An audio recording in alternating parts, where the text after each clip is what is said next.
be warned, yeah. Be warned if you're new to making jewellery for people. People will give you repairs and chains, and they can be disgusting, like all hairs and stuff caught in it. Like, you know, because their chains against their skin, and just any sort of fine link gets all clogged up with like dead skin, and like they just give it to you for cleaning for like the first time in like 30 years.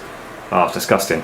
I would always ultrasonic chains before doing any soldering on them, even holding them. If they're a bit greasy, it's disgusting. I don't want to touch it. It's actually really unhygienic, some stuff you expected to pick up in the jewellery trade. Yeah, so ultrasonic everything, because if you put heat on it, like hollow rope chains used to get in the 90s are like filled up with like perfume and stuff. Literally flammable. You can put fire on it. You go to solder it, there's a smoke and they catch fire.